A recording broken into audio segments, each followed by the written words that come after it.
Hello, I'm Karen May, and I want to talk to you today about my chapter on obstacles from my Bible study, Be Not Afraid. Now, all of us have obstacles in our lives, whether there's things in our way, people in our way, finances in our way. They're really frustrating. And I have to tell you about a time that I was in a prayer with a group of friends, and we're holding hands, and one of the women in the prayer said, "Thank you, Lord, for our obstacles." Now, I'll tell you that I wanted to drop my hands and say, "Oh, no, no, no, no. I don't want to be a part of that prayer. That is not my prayer. I am not thankful for obstacles. I don't want any more obstacles. Please don't regard me in that prayer. That is her prayer."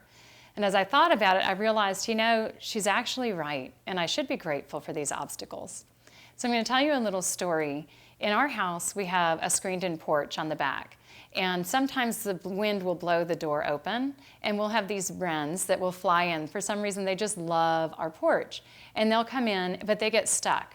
They can find the way in, but they're not real bright. They just can't find the way out. And so when my children and I see them out there, we know that we've got to go out there. We've got to close the door into the house because we'll never get them out of the house. And we've got to get our pillows and our hands and all of these things trying to get these wrens out the door that is wide open and ready for them to leave.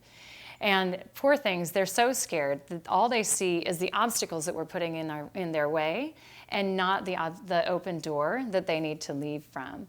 So we'll get them all the way to the door, and sometimes they'll end up on top of the door in the screen that just won't let them out. And the door is literally right under them, and we have to send them all the way back, so hopefully they can see the door and get out when they get that direction again.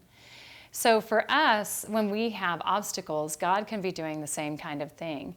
The obstacles in our way can help us to correct our path. We could be going the wrong way, and He's just asking us to turn around because the door that we're supposed to go through is right next to us, or sometimes even right underneath us. But sometimes it's all the way behind us, and we've got to turn completely around.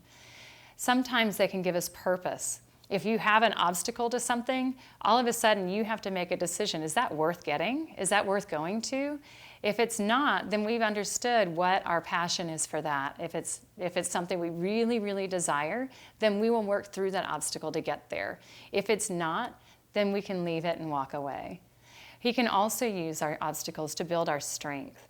It's just like working out. You can't get any stronger if you don't add weight, if you don't have anything that you're resisting, that you're pushing against. And so an obstacle in our way can help us build our strength. It can help build our faith. It can help us in so many different ways. And then finally, sometimes our obstacles will bring us to our knees.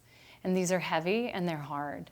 But there are times that we have to turn to God, and we have to understand that we cannot carry these things on our own. This is a cross that we can't bear.